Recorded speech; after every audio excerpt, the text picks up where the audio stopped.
Good afternoon. I'm going to read a chapter out of my book, The Truth About Whales, to you. It's in honor of my best friend's gallbladder. It's called Girasol, the sunflower. Being the successful sponsor that I was, I only had one sponsee, Audrey, who stayed with me long term, and then I fired her. I walked into the Francis Street group one day, and this blonde-haired, skinny, pretty woman was drunk and asking for help.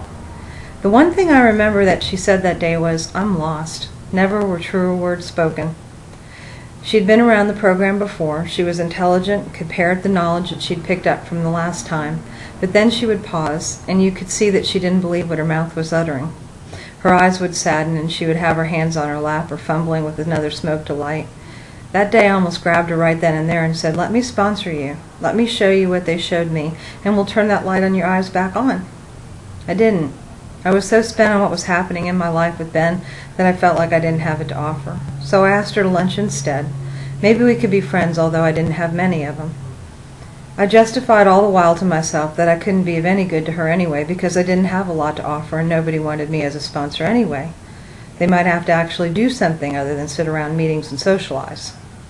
Damn if my plans didn't almost get foiled because she invited along a couple other drunks that she was talking to, and I remember clearly thinking, "Okay, SueAnn, get some guts and say something. You need to work someone through the steps." When they say that sponsorship is primarily a selfish motive, it most certainly does. Left to my own devices, I could work the steps when the pain got too great for me to do anything else. But if I'm sponsoring someone, I really don't have a choice about it, and I find myself rediscovering all the reasons why the steps work the magic they do. Known to the locals as Mexiqueen because the building used to be a local Dairy Queen, El Girasol is the kind of place that you show up with your best friend when comfort food is a dire necessity. Danny showed up with her new friends in tow, and I wondered if she'd already asked one of them to sponsor her. I knew what I was going to say because Margot taught it to me, and said it 1,000 times before that. Okay, well, at least 100 anyway. "Danny, you can work the first 3 steps at a red light." She looked at me and leaned in. Danny, when she's paying close attention, looks like the most innocent, wide-eyed woman you would ever believe anything that dropped from your mouth. She's the definition of doe-eyed. And if you think for a minute I'm calling her a dumb blonde, then you get to know her yourself when she brings up some art house movie that only people who like jazz would know about, or she shows you pictures of her collections of eyeglasses that hung on the wall, or her bottled metal shavings art. To me, she is Leonard Cohen's SueAnn. SueAnn takes you down to her place near the river, and you can hear the boats go by. You can spend the night beside her, and you know that she's half crazy, but that's why you want to be there. And she feeds you tea and oranges that come all the way from China. I thought I was the one who was going to help her, and she helped me so much more. Margot moved to West Texas so long ago, and I'd froze up wanting to have lunch with anyone, thinking that I would suffocate them and then lose them anyway. I generally stayed away from people because I didn't trust them. My father told me once if I got to the end of my life and I could count my closest friends on one hand, I was a lucky person. "Danny, this book is something that you'll need to help you find your definition of God." I handed her a copy of Richard Bach's Illusions, The Adventures of a Reluctant Messiah. Margot had given me my first copy. People underrate the importance of the higher power term. The thought of deconstructing a deity and finding the parts that you want to keep is daunting at best, especially when you've already convinced yourself you're going to hell anyway. Giving someone that book is a test for me.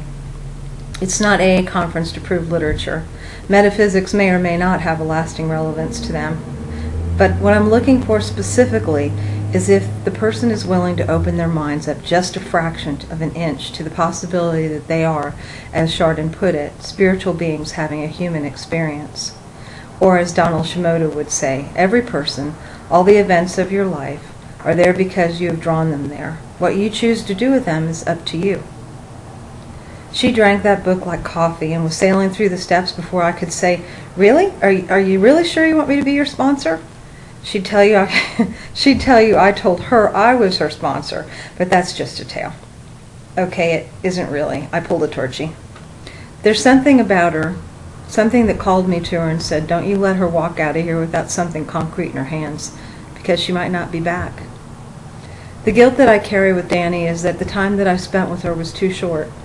I didn't know that part of us knowing one another was that I could become Margot leaving for her life in West Texas. Danny has a son named Aaron, and Aaron is one of those kids who just does things right. He was a good student. He was a member of the jazz band at Terrell High School. I really wanted him and Ben to get to know one another, hoping that my son might be influenced by him.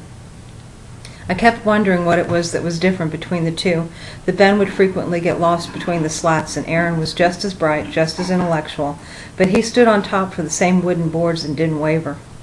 Both of them had an affinity for the saxophone. Both of them had the dark and wise-ass sense of humor. Dogma and mall rats were subjects of discussion frequently. Our families became close and celebrated Christmas together. She and her husband, A.J., lived outside of Terrell in a log cabin that had an airplane hangar shop on the side of the property. They ran a machinist shop together, and that house was just as eclectic as the people who lived in it. A.A. is Jewish, so we used to call him Hanukkah Harry at Christmas time. He didn't give presents, he handed out cash. Danny came from a family who belonged to the Jehovah's Witnesses. Growing up, she didn't have Christmas, and as an adult, her family abandoned her entirely for refusing to convert to their faith. Consequently, when she came to a God of her understanding, the Christmases at her household were, and still are, very lavish and sparkling. She found the joy of her childhood well into her 40s and found the family for herself that didn't care what faith she adopted and made her own. Watching another human being become themselves is such a great gift, especially when they have seen the underbelly of who we can become. Sorrow just waits around the next corner, and we have to be busy building that foundation so that when the wave hits, we're prepared. Danny and I worked our foundations together. When I heard negativity or resistance from her, she was open to having me tell her what I heard. When she heard it from me, I trusted her to tell me. That continual opening of the souls, the bond of trust, is essential to surviving this living business. I used to think sponsorship meant to lead. Its best and most useful meaning is to share. I couldn't hide my failures from Danny. I wouldn't hide them. It was imperative that she knew when she looked in the mirror that she wasn't alone anymore. The woman looking back at her had integrity and strength. She used to jokingly refer to herself as a carpet-chewing drunk, and every time she said it, my gut would ball up because I knew the history and that shame in that statement. Shame that she carried around her like a woven shawl. To watch her strip off that and dare to become different, dare to succeed, to step away from every comfort she had created in the delusion, was a gift from God to both of us. She gave me courage when I had none to offer in return. Danny was with me when I had to go to Terrell Community Hospital to go get Ben. He had been home a couple months and was taking Seroquel and Zoloft or another antidepressant. I can't remember which one now. I was working my shift at TSH and I got another call. "Miss Land, we have your son." Ben had taken an entire bottle of Seroquel and I was the idiot that left it on the shelf in our master bedroom. When he started to go down, he got scared and called 911. The ambulance brought him in and they were calling me to tell me that he had pumped his stomach already and stabilized the arrhythmia. What they were worried about was his potassium levels. My gut sank into me and I sat there with my hands on my lap before I hung up the phone. "Dr. Claxton, I need to go home. My son just tried to kill himself again." Somehow that was not a surprising statement on a psych unit. I called Danny and asked her to meet me at the ER, and she did. I remember her asking me why I wasn't crying. She thought it was strength. It wasn't strength. It was shock, and conveniently removing SueAnn altogether from what was happening around me. I do it, and I'm not even aware of what I'm doing at the time. I'm standing right next to you, talking and moving, but SueAnn's not there. She's safely hidden away. It provides me with calmness and an ability to gather information and not be terrorized by the situation at hand. That's what was happening when I walked into the ER and looked at my son, who was sitting up on his gurney, black tar-like material on both sides of his mouth, down his chin and on his gown. He was coherent, and I couldn't decide whether I wanted to fall apart in pieces or get up on the gurney and finish the job for him. This time he went to Glen Oaks in Greenville and was under the care of a pediatric psychiatrist who was a friend of the doctor on our unit. I felt a bit more secure knowing that someone I knew was acquainted with the man in charge of Ben. When I met the doctor the first time, he said, "He's suicidal." "No shit, really?" He didn't offer me any major clues to what was happening with Ben. I don't know what I expected from those doctors anyway. I don't know that any of them could have signed off and said, "Your son will now start trying to harm himself." No one, not one of us, had that ability. No medication in the universe stops human will, at least not for long anyway. We're back to the drawing board again. Some of my best memories of how I maintained any sanity at all during that time involve heaping bowls of guacamole and chips, tequila shrimp, hold the tequila please, and Danny reaching across the table to light my cigarette at El Girasol.